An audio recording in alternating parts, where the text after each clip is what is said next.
Welcome back to the Dear Katie podcast. This is Katie Koestner, and I'm so delighted to have all of you continue our healing journey with our inspiring survivors, our authors, our experts. It's such a marvelous everyday kind of experience to learn and listen and heal and grow and know that silence serves none of us. And we have so many brave two survivors, one extraordinary author today. And as I always do, please take good care of yourself as you are listening. It's really important. If you need to push pause, we welcome you back when you're ready.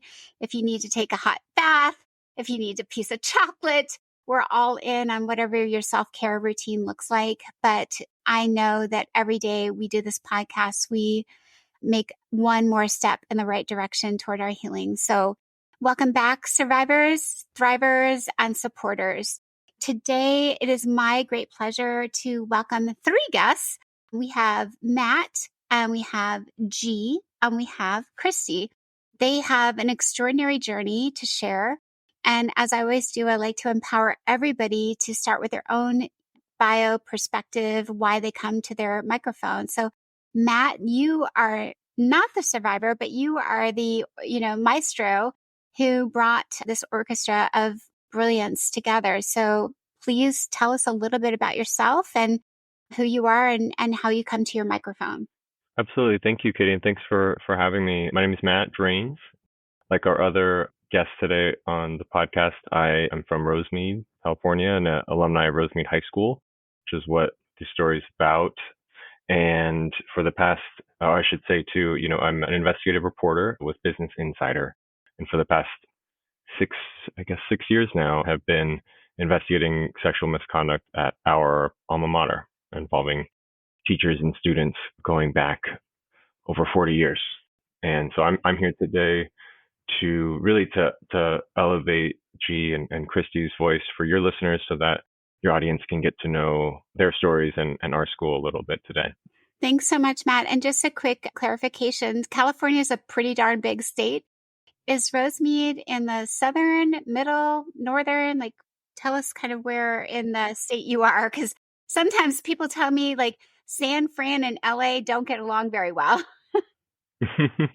Well, it's funny you mention it. I'm actually in Northern California right now. I've been up here for the last 10 years or so, but Rosemead is in Southern California. When I tell people where I'm from, I say it's near Pasadena usually because that's where the Rose Bowl is and the Rose Parade, and people have usually heard of that. We're just down the street of that near Los Angeles. Wow. Thank you so much for the geographic positioning. But that helps our listeners. I always like to think about culture and backgrounds and like what we're bringing to the table in a full circle kind of world. So thanks so much. And so you went to the same high school, just to clarify. Yes. We all went to Rosemead High School. Yeah. So maybe one like foreshadowing, were you all were at the same time in the same place or like same graduating year or different? No, yeah. No, myself. So I graduated from Rosemead High School in 2007. Okay. And I met G and Christy in the course of reporting this series of stories, but we did not know each other when we were in high school. Gotcha. And lastly, I think just to clarify, you said this went on for 4 decades?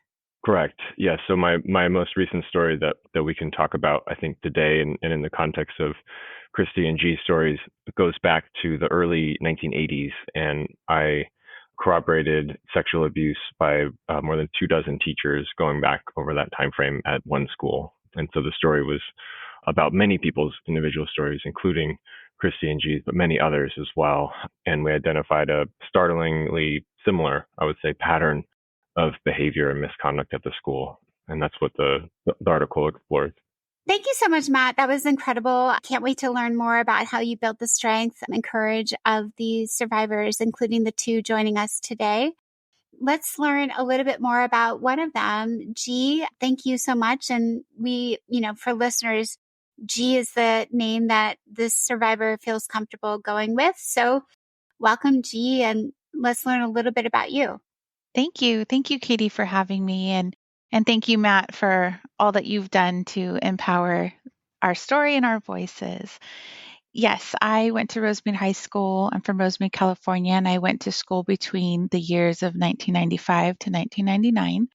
And I would like to say that I'm a survivor now and thriving and here to lend a voice to empower change in any way that I can and to support other victims and survivors and really rally together.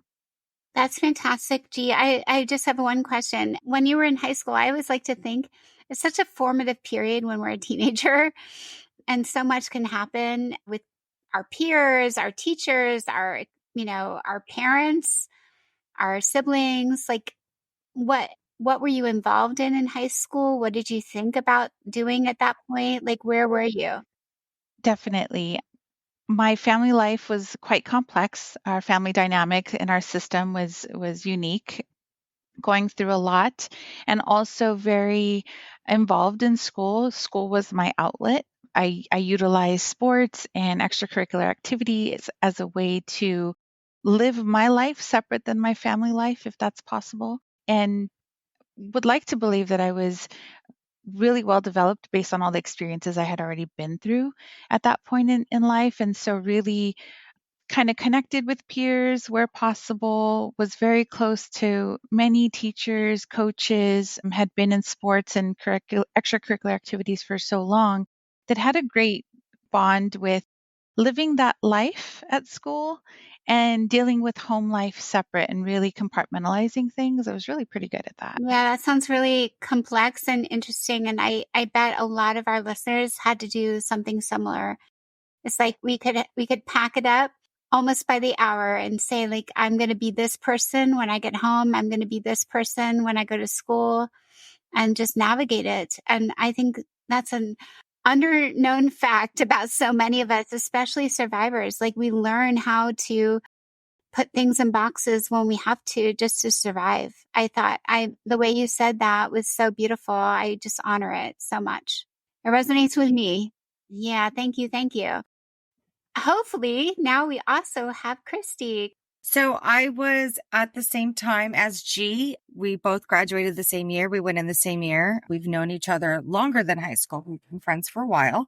So we grew up together, and yeah, I've been a lifelong Rosemead resident. I'm still in Rosemead. It is somewhere I'm happy to call home, and I'm very proud of where I come from. And I think that's why what had happened to me is something I definitely fear for other girls that are, going through the same school track that I went through, and they deserve better than what we got. Well, your brave voice is going to change that. Absolutely, Christy and G. So now let's go back to Matt for a second. So what did you learn, and how? I want to start at the beginning. Like, how did it come to your initial knowledge base? I want to do two things starting, Matt. Like, how did you learn about this? Were you already an investigative reporter before? And that's curious to me. Or did this propel you to become one? Was this the first, and you're like, I must share all the stories now that I know about one in my hometown? Or were you already one, and this seemed like a great way to work on your own skills? And then secondly, let's talk about what you laid out in front of you. Like, what was your plan? Because such a delicate, important, supportive way that you have to reach out to survivors and ask them to be bold enough to share their tragic, traumatic, and forever trauma, 3 T's from me. So tell us that part.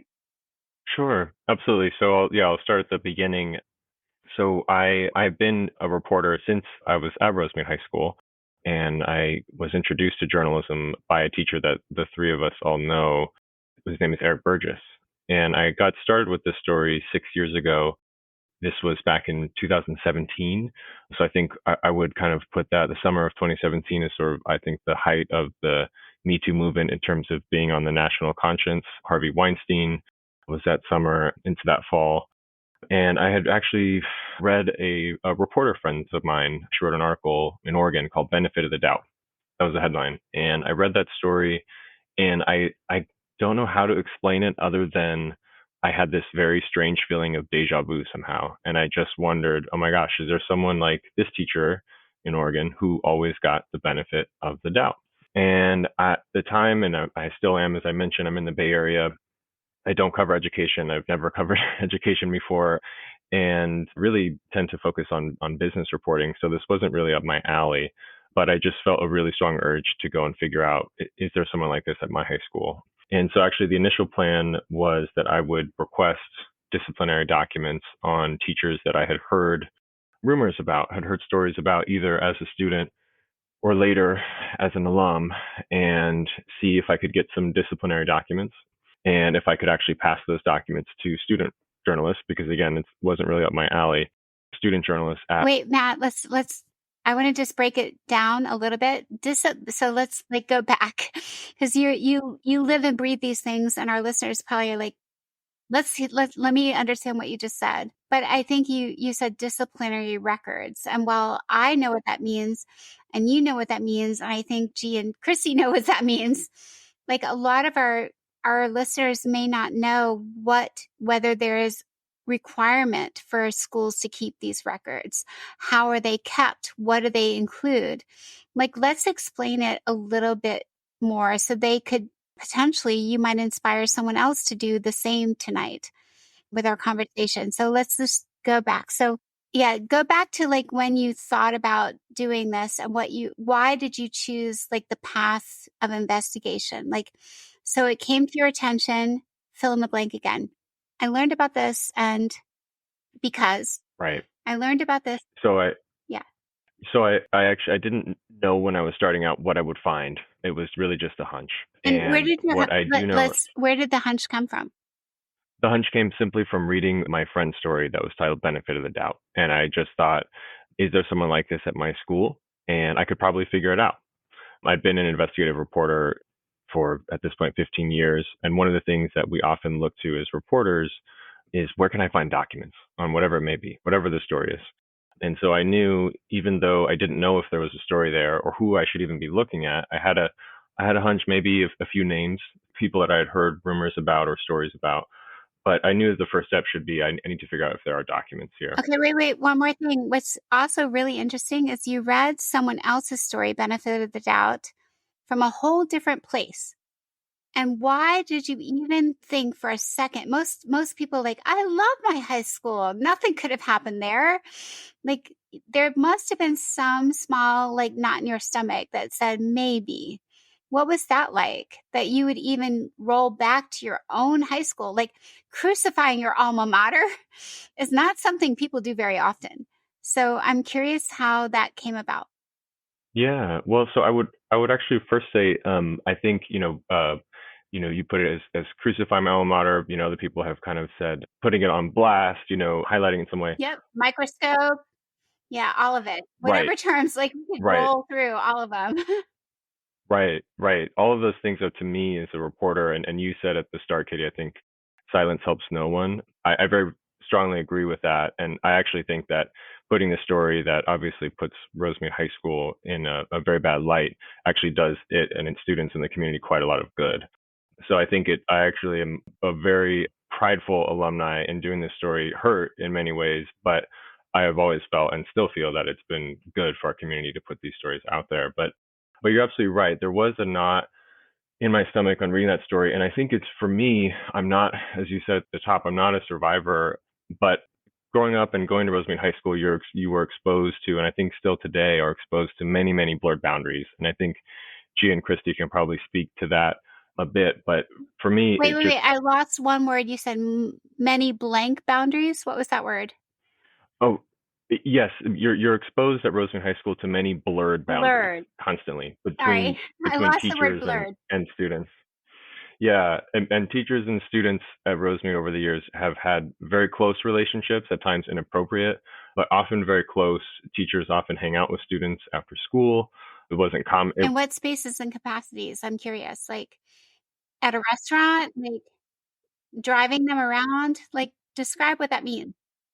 Yeah, so at our school, it was really any kind of situation you could think of: taking students to lunch, driving students home, going to the movies with students, as one of our teachers often did, really just becoming, in many cases, a key part of students' lives, I think. And Was so, that like expected by the administration, or was it teacher motivated? Like individuals chose this path?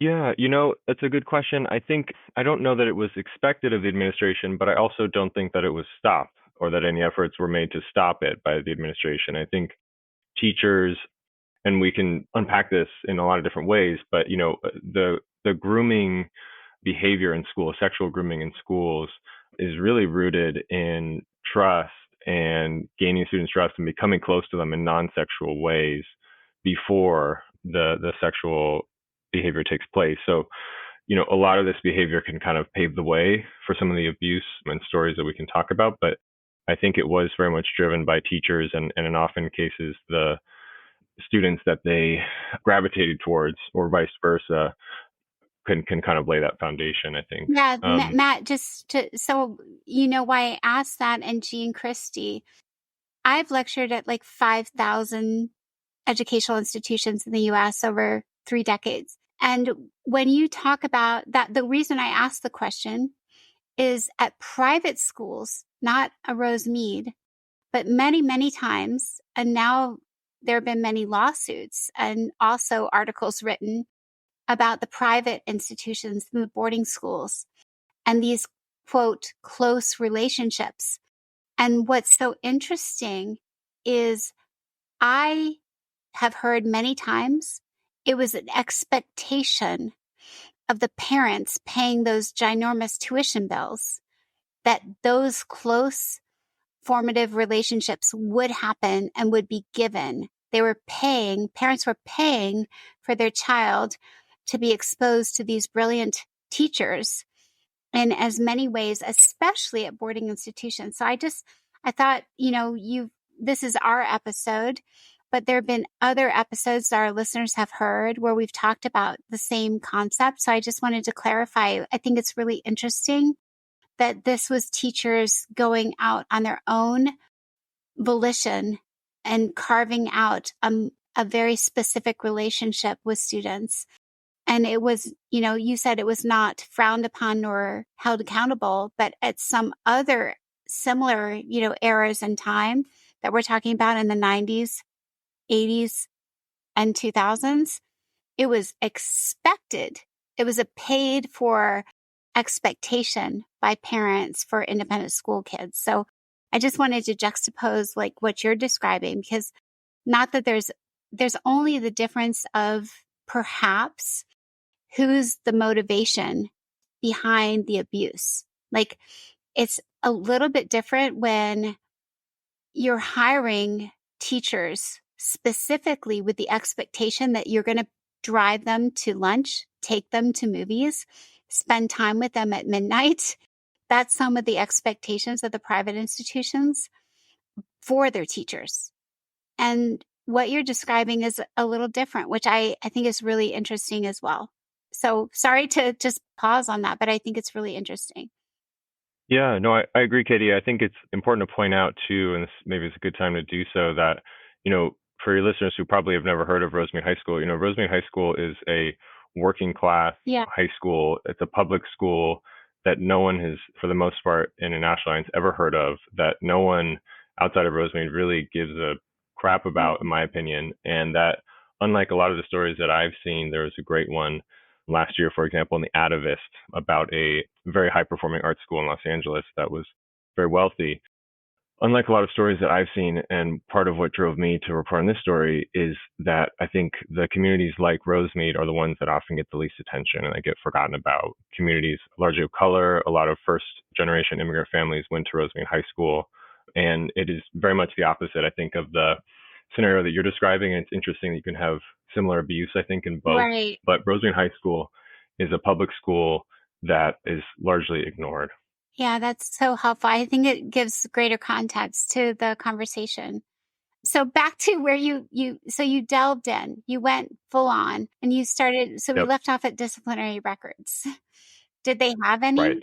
So, yeah. Where? yeah. What happened? Yeah, that's a complicated question. They did have some in the end, but back at the time in 2017, I wasn't able to get them. And we can talk about why that was. We ended up having to sue the high school for these public documents, these disciplinary documents of teachers. And we were able to get them in the end in many cases. But at the time, I wasn't able to get very many. I got a couple. But what did become clear to me very early on, and what really was the foundation of the first article, so there's two, and we're really going to talk, I think, about the second one today, but just to your question of what got me started, what I really realized early on was that I need to focus on my journalism teacher, Eric Burgess. And so the idea that I mentioned of, I'll try to get these documents and then I'll hand them to the student journalists on the student newspaper and help them, maybe mentor them, which I had done for Mr. Burgess previously. I thought maybe that could be a good way to kind of get back in a way, help mentor these journalists and help lead to some good, to do an important story. But when it became clear to me that one of the teachers that was a focal point of this abuse was their teacher, that didn't seem tenable. And so I decided at that point that I needed to just do it myself. And so we did that story. That was a long time ago. We did the story last year about Eric Burgess. And I spoke with several of the survivors that he had abused over a 20 plus year period at the school. And the short version is that after I did that story, it was an explosion of feedback, really heard from so many people across the country, across the world, but most especially in and around Rosemead. And it was at that point that I started speaking with people like Christy, like G, and many others, and that it became clear there was a much bigger story to do. And so that's how we started. It was a story about one teacher, my journalism teacher, that then grew into a story about 25 teachers over 40 years at one school. Incredible, Matt. Incredible. If we could, that was like so much to listen to. Maybe we go back to, I just have a quick question. So we have 20 original Eric Burgess, the journalist teacher, who taught you, right? Correct. And he, Yep. how many victims does he have? Do you know? Or a guess? Like at once? I think all of the numbers I can tell you today are going to be at least numbers. And with Eric Burgess, I know of at least 5 or 6 victims over a 20 plus year period. Right. Okay. And then you think there are at least 25 other perpetrators? So in my most recent article, which we titled The Predator's Playground, we reported on and named over 20 teachers who had abused students over that time frame. And I interviewed over 300 people for that story. We ended up suing the high school and got those disciplinary records that I had requested way back in 2017. All of the teachers on my initial kind of hunch list, I had 6 names on there. Turns out I was right about every single one. We had got documents on all of them. And so we actually reported out and corroborated those stories over those 40 years. So I know for a fact that there are at least that many victims and many more, most likely. And I think it's interesting to hear about the 20 teachers. Did they range over all types of coursework, like from math to chemistry to English to like all of them? Yes, they did. And actually, I'm pulling up just because there are so many. And you're right, there's a lot of material, a timeline that we had in the most recent story that listeners can check out if they like. But computer teacher, PE teacher, math teacher, choir director, journalism teacher, business teacher. I mean, it was across every corner. I think campus. that part's really interesting because I think there's stereotypes that, it's the theater teacher. It's the liberal gay guy. I think you're blowing that right out the window with what you're sharing. Like it's everybody, anybody. And the victims, obviously Jean Christie identifies she pronouns. Did you find any male or non-binary victims? That's a good question. There were a couple of male victims out of about more than 50. So the vast majority. And I think really what the story is about is the culture in which, to me, is when all of this took place and how a lot of this was normalized and allowed. But at Rosemead High School, most of the vast majority of the victims that I came across were female students. I think that's important too, because sometimes we run into like where, there's also perception or stereotypes about like gay male, like we have all the stories of the Boy Scouts and all the stories of the priests, and we have all the Me Too's and Me Too's and Me Too Mores. So I just wanted to ask about that. That's so also interesting. But maybe we spend some time with G and Christy and talk a little bit about what you want to share. So I think we come from two very different situations. My situation had to do with one abuser. And actually, just to give a little context, when I was first contacted by Matt, Matt, if it's okay, I'd like to share our little story, but I was very keen on telling Matt to leave my name out of his mouth and never contact me again. And it was really at an interesting time in my life, and reflecting back, I'm grateful that, thanks again, Matt, for continuing to stick by my side. But essentially the key thing here is I was simultaneously being contacted by the school district's, I'm going to call them private investigator, at which time was a very scary time for me because my secret had been a secret for 25 years. I didn't want anybody to know. I never wanted to tell. I had just buried that and dealt with it myself. It wasn't until Matt's article and learning more of the case that had evolved against and come out essentially in the article around the journalist teacher that made me want to confront and deal with the situation, because none of the stories or victims, to my knowledge at the time, were willing to speak out and actually go forward, press charges, or go to court, or whatever the case could have been. And I remember being in that situation and thought, well, I wonder if they know about me. And at that point, Matt's article did not include me. And so I thought to myself, they probably think they're the only one. They probably think exactly what I had been thinking for 25 years. So it took me a long time, and Matt was very patient with me. I shared a lot of interesting cultural experiences with Matt at my time at Rosemead High School, but I actually didn't divulge the true situation I had been involved in with the abuser until, late last year, Matt, maybe a year ago at this point. And so for me, it was about the big picture and all the things that were happening, and about the victims that had come out in Matt's previous article, and not being able to touch them, talk to them, share my story with them. I just thought, there's got to be something I've got to do. And that's when I had to reflect and decided I needed to actually bring my story forward in a way on my own terms. I believe I told Matt, I'm not saying anything for the sake of an article. It was for the sake of how can we use this to empower change? And so my situation is very relevant to one abuser.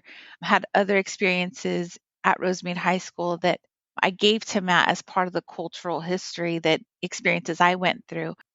But again, it was very specific. And I'm also at the post statute of limitations point. And so both personally, I'm in a safe space, and, now legally there's nothing that can be done. So I don't want some of the other victims to have those regrets. And this was my way of coming out, and maybe an opportunity to help empower their voices in any way by actually speaking up. So that's kind of why I'm here and how I got to this point to deal with it 25 years later. Gee, it's really empowering to hear that you were inspired by, Matt's work, and that you found courage and strength in that. The only, follow-up I have is two things. Which part, if you're able to share, like what happened a little bit and who the teacher was. And, we already talked about boxing up our home life and our school life. Maybe a little bit about that, if you're comfortable. Sure. To lead up to the main abuser, we'll say, I do want to caveat and give a little bit of context on some experiences and run-ins with the culture at the time of this school, if that's possible. There was actually two situations that I dealt with at school. And to give a little context of my background, I was very much, leader in my activities and sports, very generous, kind, and communicated well. And so security guards were constantly in the areas I was in or trying to get access to, get my teams to and from. And actually, I had two run ins with security guards, separate incidents, separate years, that actually led me to my Oh abuser. no. And yeah, and one of them was an actual kind of violation of my surroundings and environment. It was a trusted individual that, and a security guard that gave me access to, gates and hallways on weekends for practice or whatnot. And it was one random day. I don't remember the type of day, but essentially I was walking home. Hey, do you need a ride home? Sure. And that ride home ended up at a pit stop with the security guard lived in the city as well. And that pit stop was like, oh, I'm going to go in and grab something and come in and meet my mom. No, no, I just needed a ride home. And that turned into, well, come on in, meet my mom. I went in, met the mom, sitting at the doorway. Oh, took a little bit of time. And within, oh, I'll be right there. You know what? Can you come back here? I'm going Oh to my grab something. gosh. Maybe you can help me. And went into the bedroom and was exposed to this adult male while I was a 15-year-old student. And the adult male was with his genitals out and pornography on the TV and was insinuating that I partake in the situation.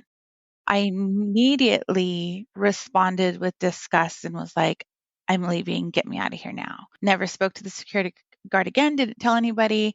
And it wasn't long before he was removed from the school staff and Who administration. did you So report it to, G? that was, I didn't report it to anybody.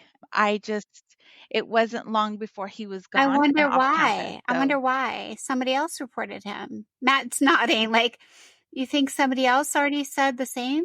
I don't know for sure. I do know, and G and I have talked about this story as well. I do know the particulars, but I'm not sure why he was no longer there. It's possible I did request disciplinary records on this individual and didn't get any. That doesn't mean that there weren't any that exist. The district actually, when covered in our lawsuit, has a pattern of destroying documents that they should be keeping. So it's possible that this is one of those cases, but I don't know And for sure. did you, Matt, out of curiosity, and then I'll roll right back to G. This is this podcast is so important. Christy, we're coming to you too. Oh my gosh, this is like earth shattering and groundbreaking on every front. But Matt, back to you for a second. I was just an expert witness in a case and they asked for the employment, not the disciplinary. You didn't mention whether that school kept like background checks and employment records prior to hiring him as a security guard. Did you ever get that far? We did not get those documents. We requested those as well. Yeah, we requested a large cache of documents. In some cases, more recent ones, they have maintained those documents. In others, they have not. But yeah, it's a big universe of possible records that could be Yep. out there. And just for our listeners and like for the like loving that we're team working tonight on the podcast, another cool thing is in my work as an expert, sometimes even the background checks, they do performative ones that don't catch most perpetrators, especially like hello for our listeners' benefit. Most serial perpetrators, like I'm sure the 20, 25 teachers at Rosemead, they don't get caught. Therefore, any criminal records don't exist. They just migrate from place to place, unscathed and uncaught and undocumented. So even a background check may not really show what we need to know. But I just wanted to make sure everybody knew that. So G, back to you, and then we toss it to Christy. That you alluded that there was more than just one. So this was the security guy. yes. Very traumatic, of course. Yeah. And that was one of two. The second one was much milder, but still, again, a different type of violation. I was dealing one day after school with financial issues of having to pay for uniforms and whatever the case. And, there was some compassion displayed or empathetic, behavior by this second security guard at a different time and place. And led to me disclosing why I was crying about the financial situation. And he offered, "Hey, I'll help you out." No, I was reluctant to accept. And no, no, no, no, no. Here you go. Here you go. So I had a deadline. I naively received the funds and I paid for my uniforms and I was able to stay on the team. And it wasn't short, but a day or two later. And walking down the hallway, there was insinuation of like, so, hey, so let's talk about how you're going to pay me back. And that was the immediate gut wrenching moment. I ran to who became my abuser, which is the journalism teacher. Yeah. And that was a moment of something felt weird. I didn't know what to do with it. I didn't know how to, report that. I never wanted anyone to get in trouble, hence why I kept the secret for 25 years. I thought, it wasn't as egregious as the pornography situation. And it was just kind of a insinuation, but I didn't know how to come up with money to pay this man back so he could leave me alone. And I didn't have Eric Burgess as a teacher. It was just happened to be near his classroom where that occurred. And now let me back up and say there's a lot to unpack about Eric Burgess. But I will say that coming as a young teacher, as a former Rosemead alum, and as a class advisor for, I think it was the class after us, there was a lot of socialization and interaction with a lot of the teenagers. So in that space, it was almost like a environment that was already built around trust because he's a class advisor, he was cool with the kids. So in that moment, I don't recall the specifics, but I ended up sharing with Eric Burgess how I had this creepy security guard situation that now I needed to figure out how to pay him this money so he could leave me alone. And that instantly, I will say, kind of connected me to Eric Burgess because he then offered the help. And the next day, Eric Burgess gave me the funds to pay the Oh my security guard gosh. back. What a groomer. Yeah. And that Oh was my like, gosh. He's paying for you, G. He's like paying for you to be his victim. yeah. Oh my gosh. Well, I know we have so much to cover with this. Yeah. I have one, I want to roll back to you one more time and hear from Christy, but you seem still like you've thrived and survived. People ask me all the time, did you forgive? I'm like, nope. I didn't wait around for an apology, but I came to wrestle with my soul and go forward. And you look like maybe you did the same and you just toss these men who were defunct, degrading you and abusing you right out the window. I sense some sort of empowerment that came through you. How did that happen? That's probably a whole different podcast, Katie. Okay. I can imagine. But I will say this. It was confusing. It was empowering to be rescued and saved. It was something foreign to me, given that I didn't have that at home in some ways, and yet in other ways I did. And it just created this bond and trust that I knew was not right. And then it led to so many other things that we could get into later.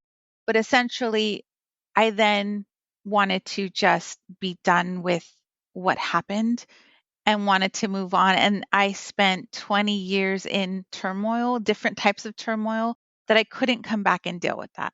I was internally dealing with it, but given the amount of hardship I had been in, it was past and done. And luckily I was freed from it, but I was in other situations I had to survive and later thrive from. So now here we are 25 years later. And it wasn't until I read the stories of the other victims of this particular abuser thinking he got away with it again. Perhaps I was maybe even thinking I'm the first one and nobody knew about me and nobody knew what I went through and nobody heard the hardship I dealt with because of this one person, let alone the other people I do know about that he was involved with. So now it became a different set of feelings that I didn't feel 25 years ago. Now it's a whole different process, as a parent, as a co-victim of the same person. There's so much more that goes into it. And I just feel like I wish I could just help the victims now with their voice because 25 years ago, I didn't have a voice. I didn't have a voice for 25 years and I have mine now. I'm so proud of you. I'm so proud of you. Thank you for sharing all of that with us. I know we've been talking for a while. Christy, back to you. Where do you fit in since you're, the same era as G? Tell us a little bit about what happened in your journey. Well, first, I definitely want to reiterate something that Matt was saying earlier that, Rosemead has this very small town feel. And we have the one high school that isn't even technically in the Rosemead school district. It's part of a neighboring city district. It's El Monte Union High School District. But every student that has gone through the Rosemead elementary school system ends up at Rosemead High School. And, there were so many teachers and coaches that would spend additional time that they weren't being paid for to mentor students and athletes whose parents worked two jobs. I mean, for me, that was my situation. I had a single parent, my mother. She would leave the house at 7 a.m. and wouldn't return until after 11 p.m. Essentially, my sister and I were raising ourselves for at a very instrumental part of our lives as adolescents, where we need support and mentoring and protection. And I just didn't have it. And so I leaned on a lot of teachers, a lot of coaches that were very dependable and very trustworthy. And, I wouldn't have made it without them realistically. But yeah, there's those few that had exploited that right that I feel like Rosemead High School teachers had felt. I think that was also a culture where they felt safe to nurture and mentor children in a more personal manner that was completely outside of their required, employment. They went above and beyond. And because we needed them to, we were kids that lived in low income households, right now it's more middle class, but I'd have to say, 20 some years ago when we were in high school, most of us were not wealthy by any means, So I just, that's the pretext to understand why we felt safe to have these interactions with our teachers, why it wasn't weird for us to visit them after hours and have private conversations. It's because we needed them. And for me, that's kind of how my situation came up with my abuser. He was never one of my teachers. I had kind of heard, or I had heard of his reputation of being flirtatious with female students. I had seen it a little bit. It was very common knowledge that certain groups of girls would have lunch in his classroom, would visit after school in his classroom, or would stop in between passing periods, or would get hall passes from their teachers and then go spend their period inside of his classroom when they're not his students. And so I kind of knew of his, I guess, friendly demeanor. Like, he was very friendly to a lot of students. He wasn't just all business. There were those teachers that came to work, did their job and went home, but he definitely was not one of those. And so it was just after school one day, I'd known him in passing, and I think I walked by his classroom after hours. He was in there alone. I just kind of popped my head in and said, hey, what's going on? And we just started a conversation at that point and, befriended one another. And the conversations, I have an really interesting question. We've not talked about this very often. I love how you just said that. You popped your head in. You said, hey, how did he draw you in without you even being in his class? Like, what were the words? Did he say, oh, I've heard about you? Like, I'm curious what a predator does. You know what I mean? Like, if you can remember what drew you in, did he say, oh my God, Christy, I've seen you around. I've heard about you. Or did he say, like, you have a cool outfit? Or like, what was it? Like, he had a hook that was baited. What was the worm on the hook? If you can remember, that's such a curious moment. You know what I mean? That's like your first, like, I think everything about him for me is very vivid. So there's no failure to remember. No, I think I probably observed him from afar longer than he did me, because I would walk by and see the interactions with the other girls. And he had charm. He was charismatic. He was a Pied Piper.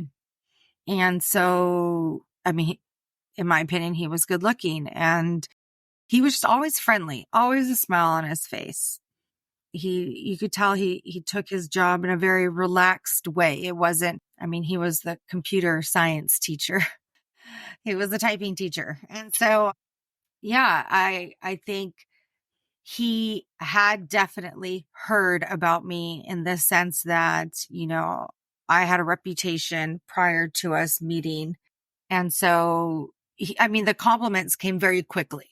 He would say all the nice things, about, whatever you were wearing, or he was very encouraging. And I think I had explained this to Matt once, where he kind of did it in a way that his words were to encourage you to be a powerful woman, which seems very ironic for the fact that he exploited us, because I know I'm not the only victim.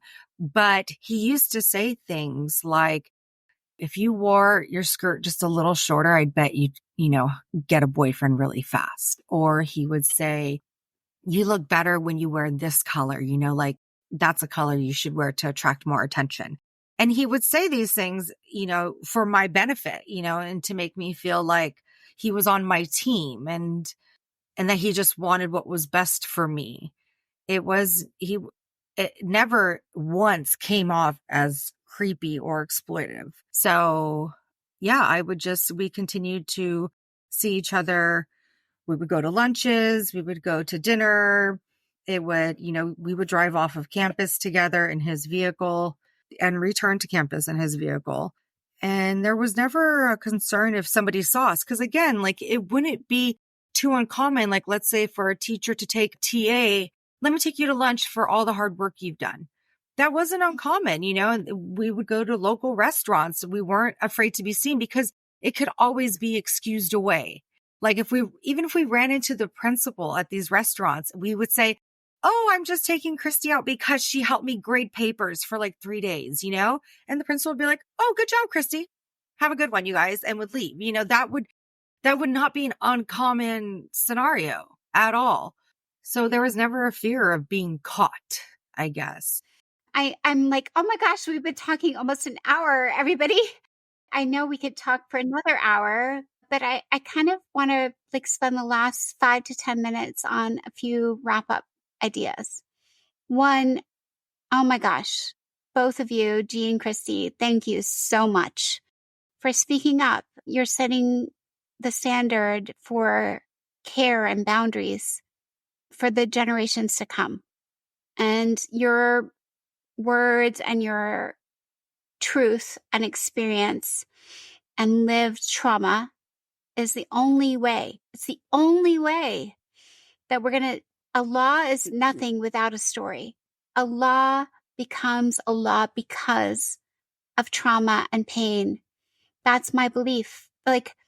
We don't have the credibility to ask for a law until we say it's needed, it's necessary, and we went through it and there was nothing to protect us. And you two did that. And Matt, you shared the story to make sure it was represented and heard.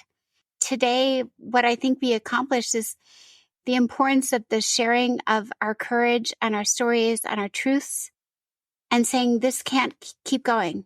Like both of you, Christy and G, you both said, I don't want this for anybody else. This is not okay. And you're not, I love that you're not wallowing in self-pity. Both of you are so proud and confident in what was done to you was wrong, and you've carved out a clear vision. So I'm just honored. I'm so happy I got to meet you both. That's the way we make change. It's the way we make change. I always said stories make change. Because I'll share one thing for our listeners that I have not shared on the podcast, and I want to share it with the three of you. A long, long time ago, when I'm 18, remember I'm older than everybody, someone said, why do you deserve to have a place at this podium? And I simply answered, because I'm a survivor. I don't need a PhD to be a survivor. I just need to tell you my story. And my truth is all the qualification you should ever need. And that's it. We don't need a PhD in psychology to say things must change. I believe in the strength of our podcast is survivor stories. And we are empowered through our stories and through our shared journeys and through telling each other that we can get through it. And you both did that so well. I'm so honored again. As we wrap up, I'd like to hear from each of the three of you with just your closing thoughts for our listeners. Like, what could you give to them that helped you? And Matt, the same. Like, if there's more on the, tightrope or precipice of like, should I share or not share? If someone comes to me, certainly they could knock on your door and find a trauma-informed reporter who will care for them and honor their journey. But let's just conclude with where to from here and what would you like to offer? How about Christy, you first? What would you like to share at the end here? So I would just like to share that for me, through the 20 plus years before Matt came into my world, I thought that I was good and I felt good and I've made good strides and I've done my fair share of therapy and I have a wonderful life.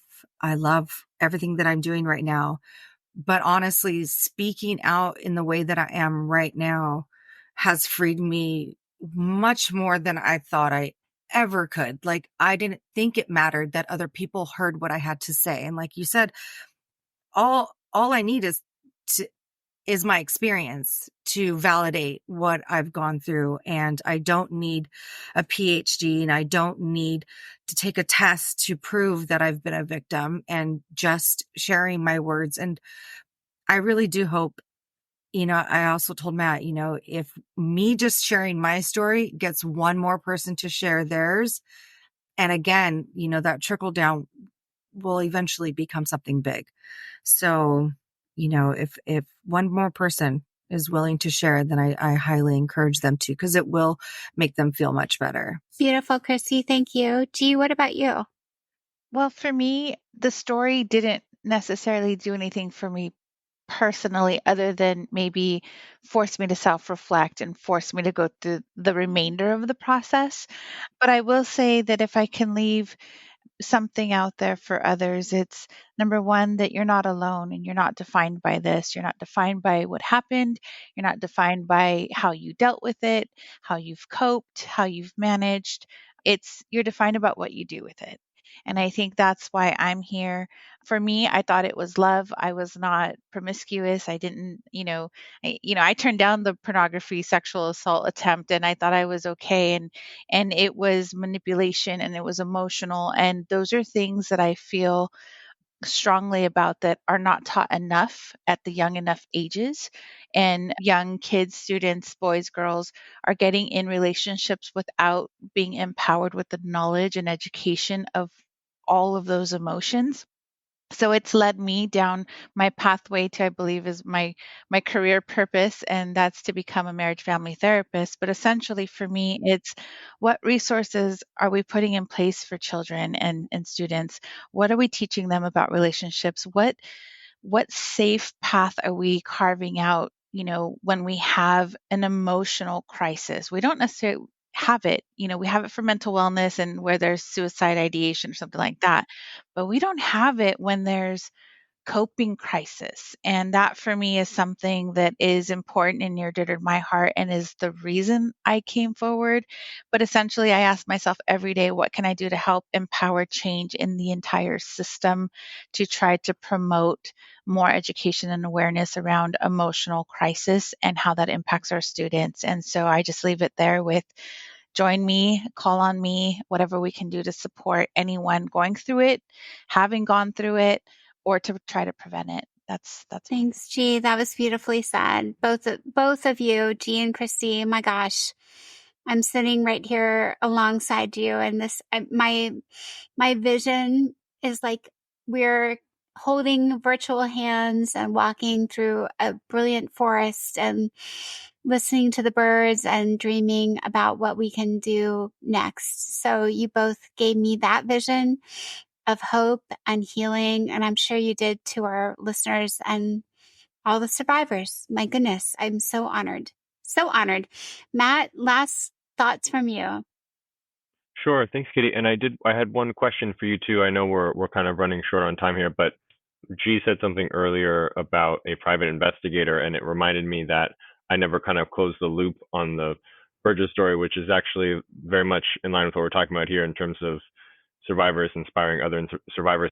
You know, I'd like you to just talk about like what it means to you to have the trust of, you know, people like G and Christy and share this story and how, you know, it's not about like, I think sometimes people are worried it's all about the money or the fame or whatever. Like, I think you're down to earth, but I'm not speaking for Christy and G, but I think you're in it for the right reasons for once, which is nice. I say for once. Yeah, just conclude with that, like an open invitation of what to look for in someone who can share a story. Sure. Yeah. I mean, to answer your question, Katie, for me, the trust of the people I talk to, of everyone I talk to, means everything. So, I know G kind of alluded to this a little bit earlier. We had our own journey with that. I had a journey with Christy for that, but it means everything because it enables me to tell a story that people care about, that people read and that stays with them. And those are the kinds of stories, the ones with staying power, that, to your point, can lead to positive change. So, at our school in Rosemead, for example, there's a lawsuit, multiple lawsuits potentially in the works now. The current students at Rosemead High are working on getting grooming curriculum installed so that future students are better armed to recognize some of the signs that Christy talked about and that G talked about if they might be being groomed. So there's a lot happening on the ground in Rosemead. We are also actually just in a few days going to publish part 3 in the series, so it'll be out by the time folks are listening to this, but that is a nationwide story about this grooming behavior. And we're going to have a lot of resources in there that I hope folks will turn to, resources for survivors, for administrators, for parents, for people who might want to your question earlier, Katie, what are the documents that I might ask for if I'm a concerned parent? So we have a big story coming out soon. And I think I would just say for me, I very much care about my community where I come from. And this was a thing that I knew I could do for that community, and that I knew that I was in a good position to do. And it's kind of funny. I'm in Northern California now. When I graduated from Rosemead High School, I ran as far away as I could. I went to school in far Northern California. I was like, I want to get the heck out of here. But doing this reporting, meeting people like G, like Christy, actually brought me much closer to where I'm from in a way that I didn't expect. And so for me, it was being able to elevate their stories, everyone else's story that we've told, that we will tell, and having that trust is absolutely key to that. So thank you both Yeah, for that. thanks to everyone. And Matt, let's just land on one thing. When we run away from our community, there's no one left to make the change happen.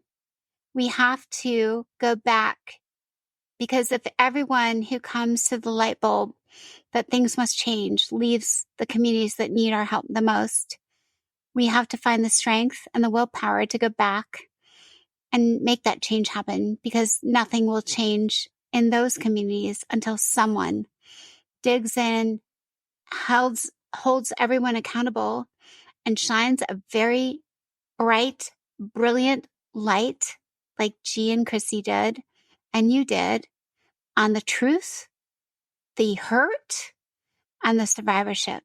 And that's what we did with the podcast today. And so thank you, Matt, as well, for not running away from your community and coming back. I always tell, having been to 5,000 communities, sometimes I'm like, please stay. You're the only one who can make this change happen. You grew up here. You lived here in rural Montana or rural or urban Alabama, or like, I can't even tell you how many cities. But if it's so hurtful and painful, I get that. But take the pain and the hurt and make the change. And you did that. All 3 of you did that. So thank you for sitting with the pain, the hurt. Thank you for sharing your brilliance, your stories, your courage. It was amazing. So For our listeners, please keep going. Silence changes nothing. We together will shatter the silence and end the violence. It is the case that there are lots of resources on the Take Back Night website.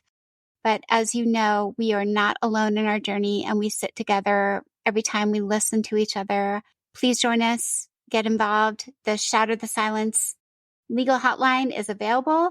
Matt sounds like a cool person to reach out to if you want to share your story. And G and Christy, my goodness, thank you and keep going. Thank you for your vision, where you're headed to next. So again, thanks to our listeners. Keep tuning in and take care.